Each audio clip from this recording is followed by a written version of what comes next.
디모데후서 1장 10절 이제는 우리 구주 그리스도 예수의 나타나심으로 말미암아 나타났으니 그는 사망을 패하시고 복음으로써 생명과 썩지 아니할 것을 드러내신지라.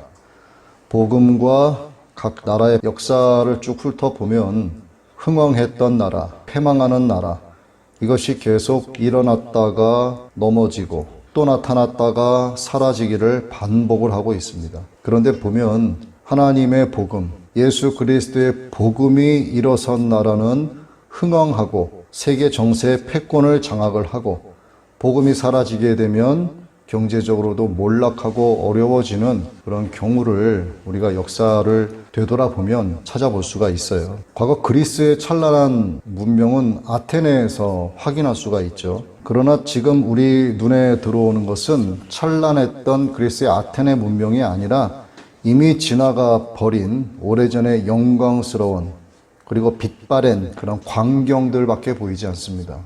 역사 속에 기록되어 있는 찬란했던 아테네, 그리스의 문화였었지 지금도 그렇지는 않다는 거죠. 한때 빛을 발했고 그 빛이 영원히 꺼지지 않을 거라고 여겼었던 그런 문명들은 그렇게 오늘날 우리들에게 잠깐 스쳐 지나간 과거의 어느 시점으로만 희미하게 여겨질 뿐이고, 역사의 기록을 통해서만 미루어 짐작해 볼 수 있는 그랬었구나 하는 것들을 우리가 생각으로, 상상으로 여길 뿐이에요. 개개인의 화려한 삶도 마찬가지입니다.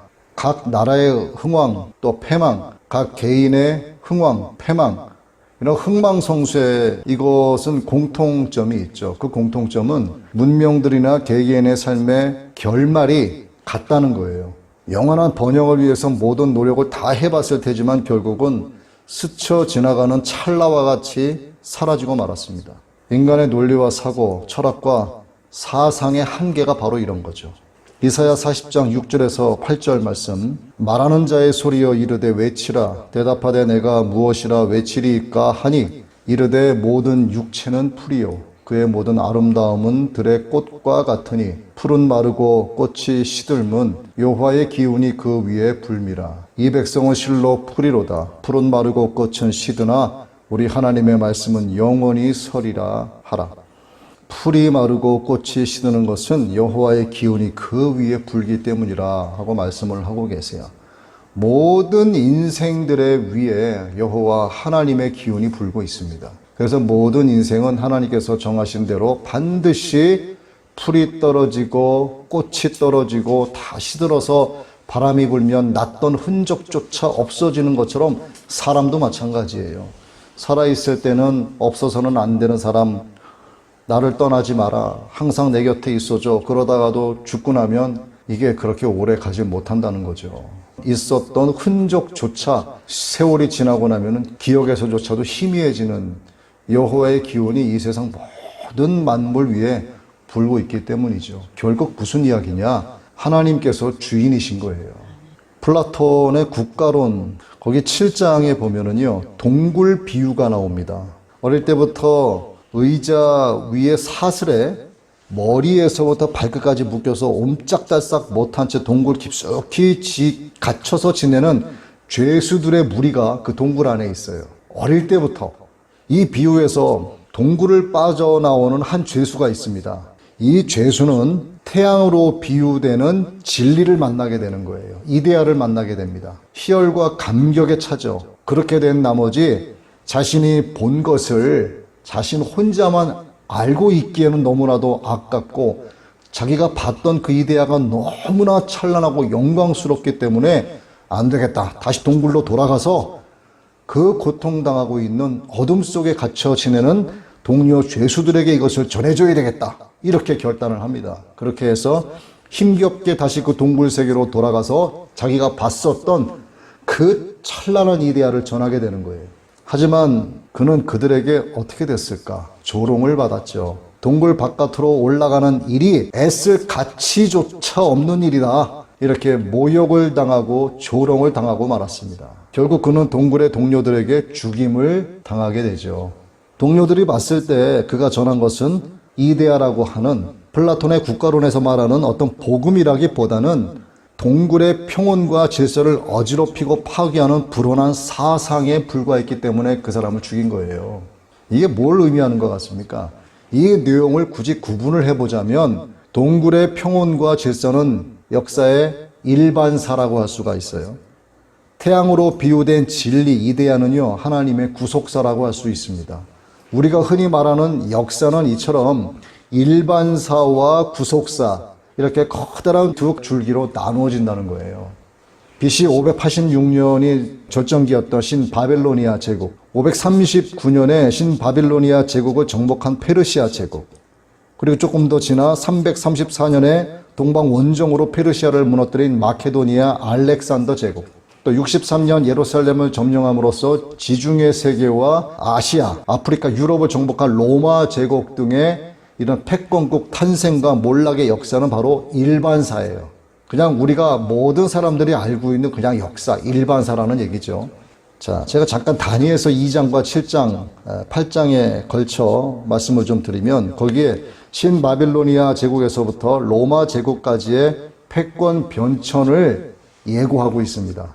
에스더서, 에스라, 느헤미야, 학개서는 그 시대를 배경으로 기록이 되었어요. 이것은 흔히 우리가 알고 있는, 제가 앞서 말씀드린 이러한 일반사로 잘 알려진 변천사가 하나님의 구속사의 줄기 안에 있다는 것을 말해주는 거예요. 일반사가 다가 아니라는 겁니다. 그 위에 하나님의 구속사 안에 바로 이러한 것들이 있는 것이고, 하나님의 구속사 안에 이렇게 변천된 나라의 흥망성쇠에 관한 일반사가 있는 것은 우리 사람들이 그냥 붙여낸 일반사라고 하는 역사를 얘기하는 거죠. 왜 이러한 역사가 있는가? 왜 열왕기상하가 있고 왜 역대상하가 있는가? 하나님의 역사는 구체적으로 진행이 되어 왔었던 사실이라고 하는 것을 팩트로 성경에 기록을 한 거란 말이에요. 지어진 소설이 아니란 얘기입니다, 이것이. 알렉산더는 동서융합의 문화를 만드는 과정에서 언어의 통일을 이루었어요. 그의 나라가 사용하는 헬라어를 그의 통치 지역의 일상적인 언어로 정착시켰던 겁니다. 그래서 구약 성경의 언어인 히브리어가 실종이 돼서 헬라어로 번역될 수밖에 없는 70인 역번에 탄생되는 상황을 맞이하게 된 거죠. 그래서 예수 그리스도 탄생 이후에 신약 성경이 헬라어로 기록되어졌던 겁니다. 로마는 기원전 1세기에 아시아와 아프리카와 유럽을 정복해서 국경을 없앴죠. 로마의 특유의 경험과 기술로 고대사의 불편한 도로 문제를 완전하게 해결했습니다. 그래서 뭐라고 합니까? 모든 길은 로마로 통한다 하잖아요. 기원전 312년에 고속도로의 기원이라고 할 수 있는 500여 킬로미터에 달하는 포장도로를 건설한 그들이죠. 비아피아라고 하죠. 그들은 효과적으로 정복 전쟁을 수행했을 뿐만 아니라 속국들의 지배관리를 위해서 그들이 정복한 모든 곳에 길을 만들었습니다. 그래서 모든 길은 다시 말씀드리지만 어디로 통한다? 로마로 통한다. 이게 지금까지 회자가 되고 있잖아요. 이렇게 지중해 인근 나라들과 아프리카와 서아시아 일대가 같은 언어권이 되었고 국경이 사라지고 도로가 연결되어서 어떻게 됐습니까? 복음이 확산될 수 있는 인프라가 구축된 거예요. 즉 인류의 모든 문명과 각 국가들의 패권과 흥망성쇠는 하나님의 구속사를 위한 복음의 도구였다는 것이 밝혀진 겁니다. 이것이 복음과 패권사의 상관관계라고 할 수 있는 거죠. 사람은 자기 자신을 세상에 스스로 드러내지 못해요. 다만 모태를 통해서 갓난아기의 모습을 한 채 수동적으로 태어날 뿐입니다. 우상 종교에 빠진 세상 사람들도 자신들이 믿고 따르고 섬기는 그 대상을 스스로 있는 신으로 절대로 표현하지 못합니다. 부처가 스스로 있는 신인가요? 무하마드가 스스로 있는 신입니까? 아니에요. 다만 사람이 깎고 다듬어 만든 수동적인 신의 형상으로 나타낼 뿐이에요. 사람이 만든 무생물에 불과한 겁니다. 그래서 그것들을 우상이라고 하는 거예요. 피조물인 사람의 손으로 만들어진 무가치한 세상의 무생물이기 때문에 그냥 불에 집어넣으면 타버리고 없어지는 거예요. 아무것도 아닙니다. 그것들 앞에 사람들이 절을 하고 난리 부르스를 치는 거죠. 반면에 디모데후서 1장 10절 우리가 함께 읽었던 오늘 본문 말씀, 복음 그 자체이신 예수 그리스도에 대해서 이렇게 말씀하세요. 그는 사망을 패하시고 복음으로써 생명과 썩지 아니할 것을 드러내신지라. 사망을 패하신 분이시죠. 사망 권세를 짓밟고 승리해서 일어나신 분이시죠. 하나님께서 그 아들 예수를 죽음에서 건지시고 무덤에서 건지시고 부활의 첫 열매가 되게 하셨고 예수 하나님의 아들 성자 예수 그리스도를 믿는 모든 성도들에게 부활의 소망을 갖게 해주셨잖아요. 즉 예수님의 이렇게 드러내심은 명백하게 나타나시고 또 나타내신 신의 현현이라는 겁니다. 세상의 기초가 놓이기 전부터 하나님은 이 세상을 구원하시기 위한 놀라우신 목적과 뜻을 품고 계셨죠.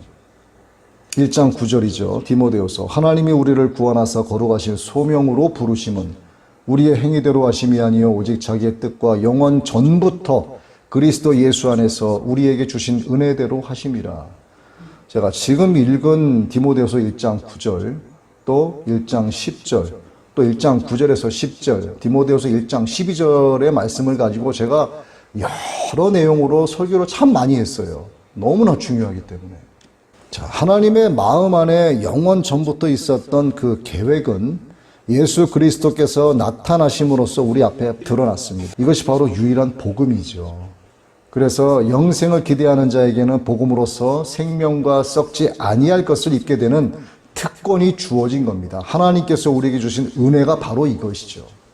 그러나 하나님은 불순종으로 타락한 자들을 향해서는 이렇게 말씀하세요. 너희가 이렇게 하였으나 뱀의 후손과 너희의 후손이 영원히 원수가 될 것이요 여자의 후손은 뱀의 머리를 상하게 할 것이라 하고 창세기 3장 15절에서 말씀하셨습니다. 이것은 세상의 모든 악과 마귀와 지옥에 대한 승리를 의미하는 거예요.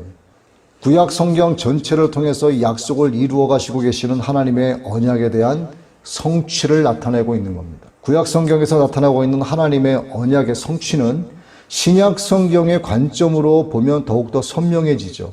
하나님은 이 세상의 기초를 놓기 전부터 세상을 향한 자기의 뜻과 계획을 여자에게 갖고 계셨죠. 동정녀에게 갖고 계셨고 때가 참에 하나님께서 그 아들을 보내셔서 성령으로 잉태되는 완전한 자로 태어나게 하셨습니다. 이 사실을 믿지 않는다면 기독교가 주는 하나님의 은혜 안에 있는 위로함과 위안은 낯설 수밖에 없는 거예요. 그래서 이를 믿지 않는 세상 사람들은 복음을 아직도 낯설어 합니다. 예수 그리스도는 단순한 사람이 아니죠. 인간의 한 몸 안에 두 본성을 지니신 완전하신 인간, 신인, 진리가 생명에 되어 나타나신 사랑이시죠.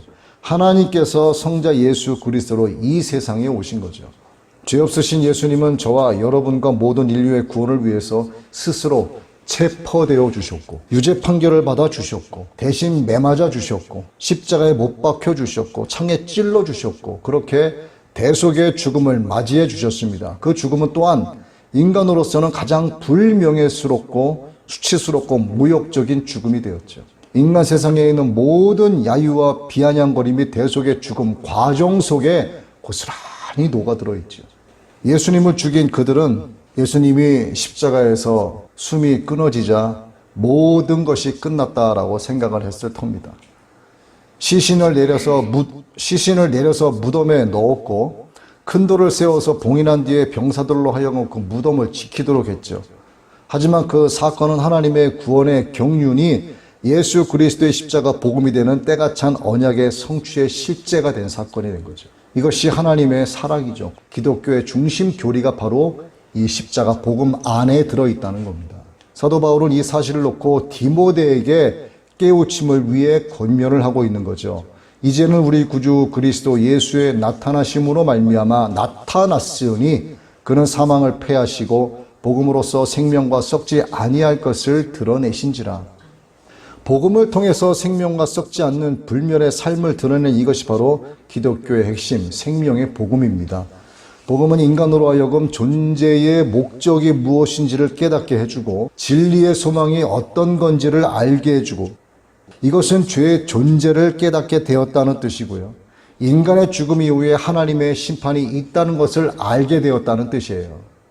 그래서 인간은 죽음을 두려워합니다. 반드시 죽게 된다는 하나님의 정하신 법칙이 모든 사람들에게는요 본능으로 녹아져 있기 때문에 그래요. 모든 사람은 반드시 죽으리라. 사람은 평상시에는 죽음을 생각하지 않지만 죽음에 대한 이야기가 나오면 두려워하는 거죠. 죽으면 끝이라고 아무렇지도 않게 말하는 사람들도 있지만 그 속을 누가 알겠습니까? 신학적 지식이 없어도 모든 사람은 사망이 쏘는 것은 죄요. 죄의 권능이 율법이라는 것을 예감을 해요. 그 안에 양심이 있기 때문입니다. 그래서 어느 때가 되면 스스로 무가치한 존재라는 생각에 사람은 빠져들게 돼 있어요. 내가 왜 사는가? 내가 도대체 지금까지 뭘 하려고 돈을 이렇게 모았던가? 내가 지금까지 무슨 죄를 졌길래 이렇게 가난하게 살고 있는가? 자신의 존재에 대한 회의감을 갖는 이 모든 사람들이 이러한 것들을 다 겪게 됩니다. 어떤 사람은 좀 빠르게, 어떤 사람은 아주 노인이 돼서, 또 어떤 사람은 죽음에 직면해서 이러한 생각을 하게 되죠. 그러면서도 세상 속에서 이를 메꾸어 줄 무엇인가를 찾아내요. 어디서? 세상 속에서. 완악하고 폐역한 마음으로 생명의 복음을 거부하는 자들에게서 나타나는 공통적인 현상이죠. 자신의 튀어나온 모난 부분을 갈고 닦는 것도 세상에서 찾고, 자신의 패이고 들어간 아주 그 부족한 부분도 역시나 세상에서 찾아서 메꾸려고 하는 이 완악함과 폐역함이 있는 자들에게서 나타나는 현상이에요.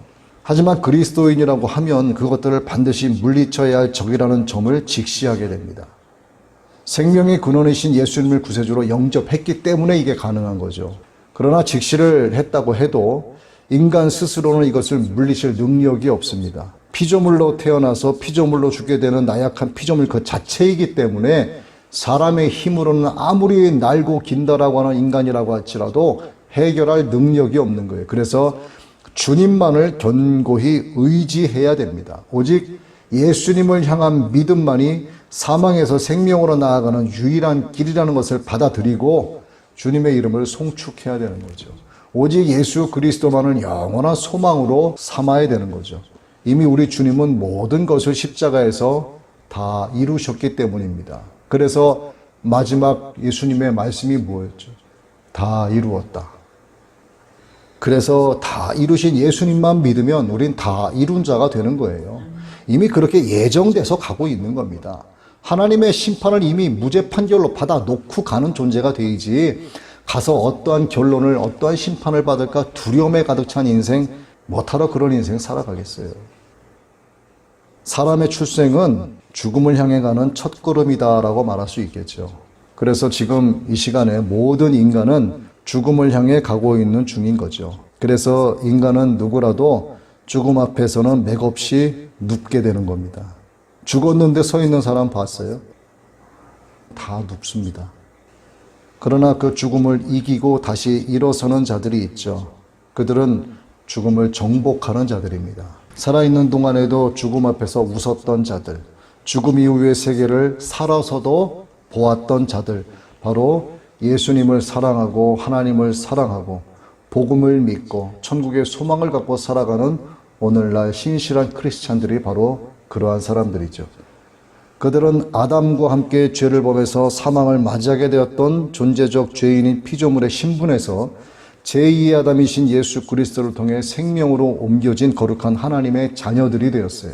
아담으로부터 죄의 전가를 받았지만 예수 그리스도의 의가 전가되어서 그 의를 힘입어 하나님께 나아갈 수 있는 특권을 얻게 되었기 때문입니다. 이 영광의 특권을 갖게 된 그들은 출생과 인생과 사람과 사망에 관한 모든 정보를 아담의 후손으로서 여전히 죽음 앞에 맥없이 쓰러져가는 사람들에게 전해주고 있는 거예요. 인간은 이렇게 되는 거야. 그러니 예수님을 믿어야 돼. 그러니 복음을 믿어야 돼. 그러니 하나님 나라를 소망해야 돼라고 가르쳐주는 존재가 바로 오늘날 믿음의 형제 자매들이라 이 말이죠. 예수님의 부활로 죽음이 끝이 아니라는 것을 분명하게 입증하셨습니다. 고린도전서 15장 55, 56절이 이렇게 말씀하시죠. 사망아 너의 승리가 어디 있느냐? 사망아 내가 쏘는 것이 어디 있느냐? 사망이 쏘는 것은 죄요 죄의 권능은 율법이라. 그리고 이어 57절에 이렇게 말씀합니다. 예수 그리스도로 말미암아 우리에게 승리를 주시는 하나님께 감사하자. 예수 그리스도의 부활은 죽음이 끝이 아니라는 결정적 증거죠. 또 다른 영역에서 썩지 않는 또 다른 삶이 있다는 것을 입증하는 말씀이 바로 이거 아니겠습니까? 이미 하나님은 그 세계를 앨범을 열어서 우리가 과거에 지나간 사진을 보듯이 다 보여주셨어요. 그리고 우리가 오늘날도 보고 있습니다. 내일도 볼 거예요. 하나님의 나라를 가기 전까지 우리는 그 앨범을 계속 보면서 갑니다. 믿음의 길을 걷고 있는 복음의 여행자가 된 우리가 보는 그 앨범이 천국의 앨범이죠. 그 앨범이 바로 우리가 지금 갖고 있는 성경이에요.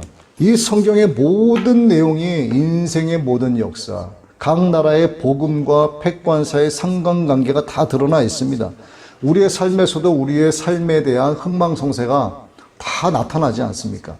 여러분의 과거를 한번 거슬러 보세요.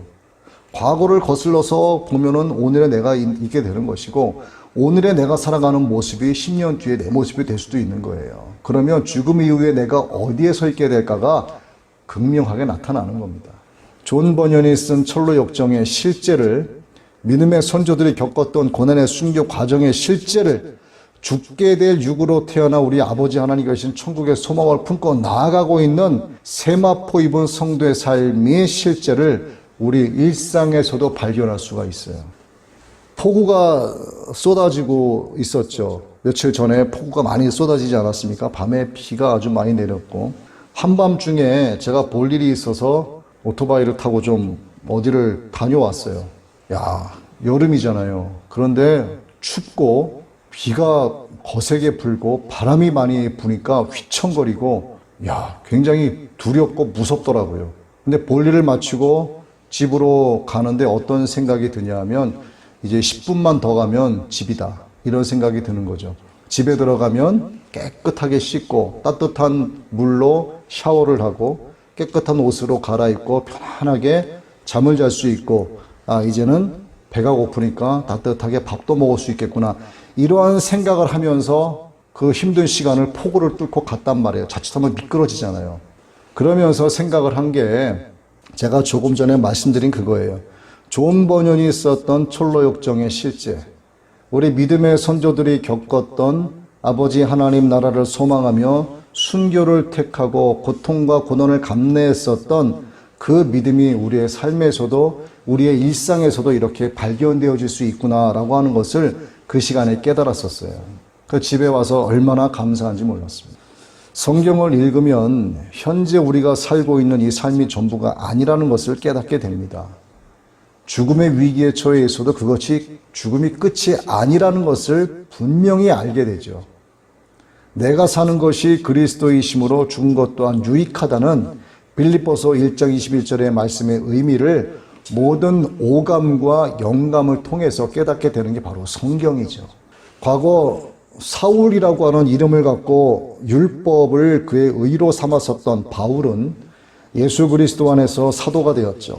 그리고 사망을 패하시고 복음으로써 생명과 썩지 아니할 것을 드러내는 것을 깨닫게 되었고, 하나님께 죽기까지 순종하신 그리스도께서 다른 적, 곧 율법을 다루셔야 했다는 것에 대해서도 깨닫게 되었습니다.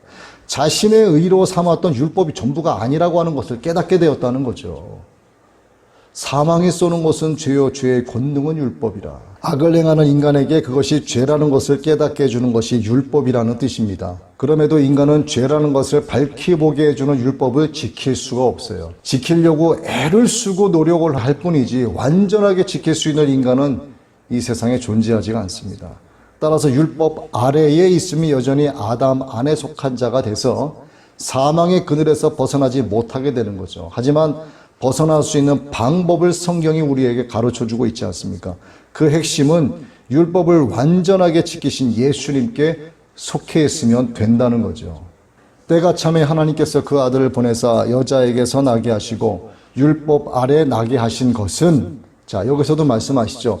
여자에게서 나게 하시고 율법 아래에 나게 하신 것은, 율법 아래에 있는 자들을 속량하시고, 우리잖아요. 우리로 아들의 명분을 얻게 하려 하심이라. 놀라운 말씀이 있지 않습니까? 아들의 명분을 얻게 하시려고 하신다, 이 말이에요. 너희가 아들임으로, 말씀하시죠.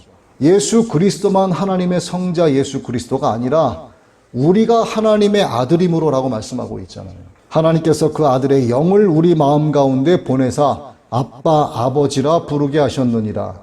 그러므로 내가 이후로는 종이 아니요 아들이니 아들이면 하나님으로 말미암아 유업을 받을 자니라. 그래서 오늘 저와 여러분과 예수 그리스도께서 머리 되신 모든 신실한 교회의 성도들은 하나님 나라의 유업을 받을 자로 이미 선택되어졌다 하는 얘기입니다. 이처럼 지엄하신 하나님을 아빠, 아버지라고 부를 수 있게 된 것은 율법에 속하여 사망에 이르게 된 자가 제2의 아담이신 그리스도 예수 안에 속하여 생명으로 옮겨졌기 때문입니다.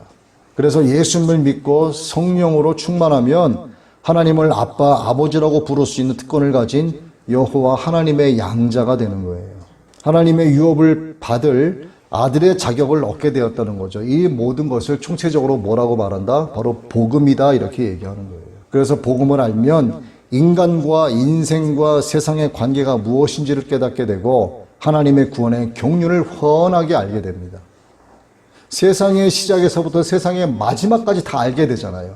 성경에 있지 않습니까? 성경이 하나님의 말씀이잖아요. 곧 하나님을 아는 지식이 있게 된다는 거죠. 하나님을 아는 지식이 없음으로 망하는 자가 아니라 하나님을 아는 지식이 있음으로 영생을 얻는 자가, 하나님의 기업을, 하나님의 유업을 받을 자로 선택된 자가 되었다라고 말씀을 하고 있지 않습니까? 이것만큼 우리에게 위로가 되는 게 어디 있겠어요?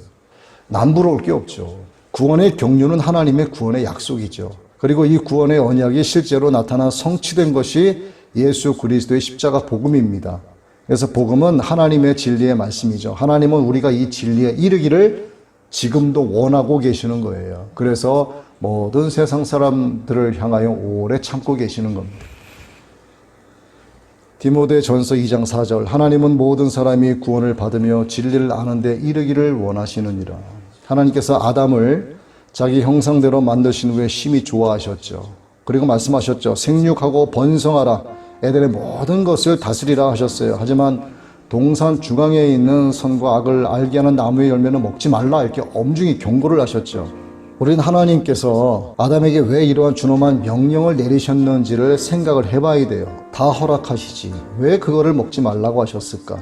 피조물의 위치가 창조자에 비해 무엇이 다른가를 말하는, 곧 피조물은 하나님 앞에서 반드시 순종해야 하는 신분이라는 것을 가르치시기 위한 명령이었죠. 즉 피조물인 우리는 창조주 하나님으로부터 허락받은 범위 내에서만 자유할 수 있다는 뜻입니다. 철로 위에 있는 기차가 자유롭게 다니는 것처럼 철로를 벗어나면 탈선하고 망가지고 사고나고 죽게 되는 거예요. 마찬가지입니다. 하나님의 복음, 예수 그리스도 십자가 복음, 하나님의 말씀 안에 있을 때만이 우리가 자유를 누릴 수가 있는 거죠. 그 모든 것을 우리가 진리라고 말하지 않습니까? 그래서 이 말씀을 하시는 거죠. 진리가 너희를 자유케 하리라. 이 자유를 누리기 위해서는 반드시 순종의 문을 통과해야 됩니다. 이 순종은 믿음에서 비롯되는 거죠. 여기서 믿음과 순종과 자유는 그래서 연장선상에 있다는 것을 우리가 알게 되는 거예요. 사람과의 관계도 마찬가지입니다. 상대로 하여금 행하게 하는 것은 행하라 하고 행하도록 하게 하는 자에 대한 신뢰에서부터 시작이 되는 거죠. 나에게 뭔가를 시킨 자를 전혀 신뢰하지 못하고 있는데 그가 나에게 뭔가를 해봐라고 얘기했을 때 하겠어요? 안 합니다. 나에게 뭔가를 하라라고 말하는 사람에 대한 신뢰가 있을 때만 행하게 되고 행하게 한 자로부터 인정을 받게 되는 거예요. 그래서 가장 기본이 되는 믿음에 대한 전반적인 것을 정의를 해보면 다음과 같습니다. 이제 말씀을 정리하는 거예요. 예수 그리스도는 완전한 인간이시며 완전한 하나님이심을 믿는다.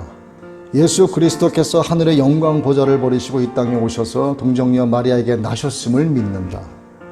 예수 그리스도께서 권능의 기적을 베푸시고 자신의 신성을 드러내셨고 이를 확증하셨다는 것을 믿는다. 예수 그리스도께서 나의 죄를 용서하시기 위해서 내가 맞이해야 할 채적을 대신 맞으셨고 창에 대신 찔리셨고 가시관을 쓰셨고 대속 제물이 되시기 위해서 십자가에 못 박혀 죽으셨다는 것을 믿는다. 예수 그리스도께서 자신을 완벽한 희생 제물로 드리심으로 거룩하신 하나님과 거룩한 율법의 모든 요구를 완전하게 충족시키셨다는 것을 믿는다. 예수 그리스도께서 무덤에서 일어나셨고 영광스럽게 변화되셨고 육체의 부활을 이루셨고 잠자는 자들의 첫 열매가 되신 것을 믿는다. 예수 그리스도께서 성령 강림 열흘 전 예루살렘의 감람산에서 제자들이 보는 가운데 약 600여 명이 보는 가운데 승천하신 것과 구름을 헤치고 하늘로 오르시는 것을 제자들이 목격했다는 사실을 믿는다. 예수 그리스도께서 오순절에 성령을 보내신 것을 믿는다. 예수 그리스도께서 다시 오셔서 믿는 자들을 영접하실 것과 세상을 의로 심판하실 것과 사망을 패하시고 복음으로써 생명과 썩지 아니할 것을 드러내실 것과 영원한 자신의 왕국을 세우실 것을 믿는다. 예수 그리스도를 믿는 온전한 믿음만이 사망에서 생명으로 옮겨지는 유일한 길임을 믿는다. 자, 제가 몇 가지로 정의를 내렸어요. 이게 우리 신앙인들의 믿음의 고백이 되어야 한다는 거예요. 이 믿음이 세상의 흥망성쇠와 생사화복을 주관하시는 분이 하나님이심을 알게 하고 믿음으로 복음을 세우는 것에 개인이든 나라든 그 패권의 역사가 기록된다는 것을 깨닫게 합니다. 이와 같은 믿음이 오늘 예수님을 믿는 우리의 믿음이 되기를, 영원한 영적 패권을 거머쥐고 승리하는 저와 여러분과 이 땅의 모든 신실한 교회들이 되기를 예수 그리스도의 이름으로 축원합니다.